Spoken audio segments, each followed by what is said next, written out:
This is Citizen. Pag-usapan naman natin muna itong ito nakarang mga nangyari. Sobrang pangyayari talaga, lalo na sa paaralan ng kung saan alam natin dapat ligtas ang mga anak natin. So, itong mga nangyaring karahasan na yan,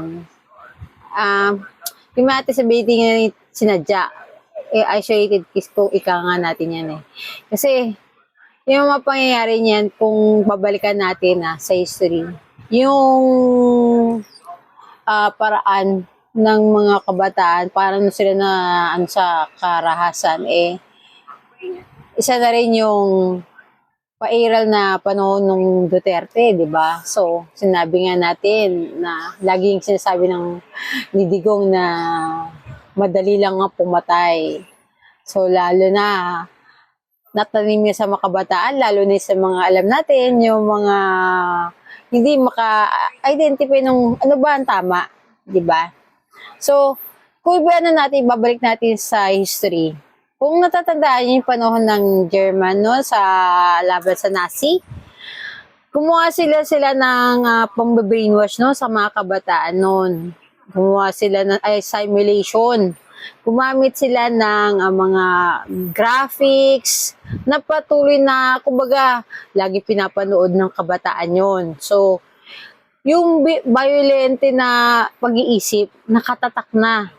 Yan yung mga nakikita natin ngayon, mga games sa mga kabataan ngayon, lalo yung mga Roblox, yung mga isang games na nabalitaan natin na gawa rin isang German na company.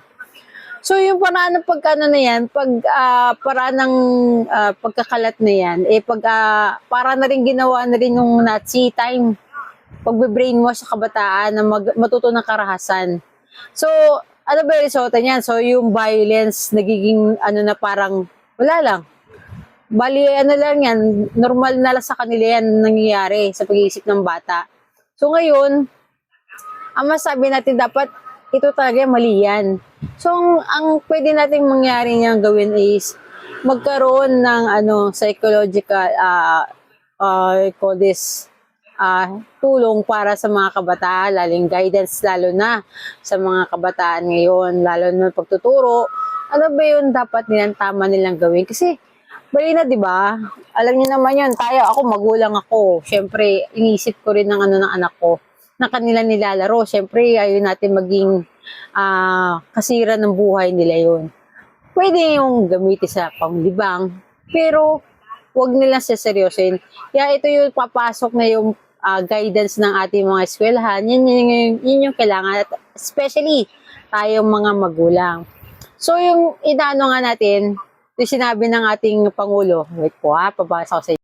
Ito, sabi natin ng Pangulo natin, kailangan protektahan natin ating mga kabataan.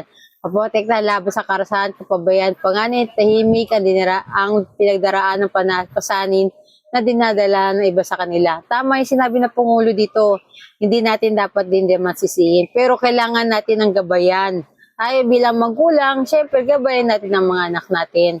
So, hindi dapat ito yung sinasabi, kasi nangyari ito, naging easy lang ito, itong panahon to ng Duterte Kasi yung pag-iisip ng mga kabataan, lalo ng mga kapwa natin madali lang pumatay. Madali lang pumatay kasi no panahon Digong kayang-kaya, di ba? So, ngayon alam natin na mali yan. So, tayo bilang magulang, bilang Pilipino, alam natin saan tayo lulugar at alam natin dapat natin gawin. So ngayon, magtulong-tulong tayo dito, hindi tayo magsisihan. Magtulungan tayo para sa ating mga kabataan, lalo na sa ating pamilya. Tama, citizen? Next!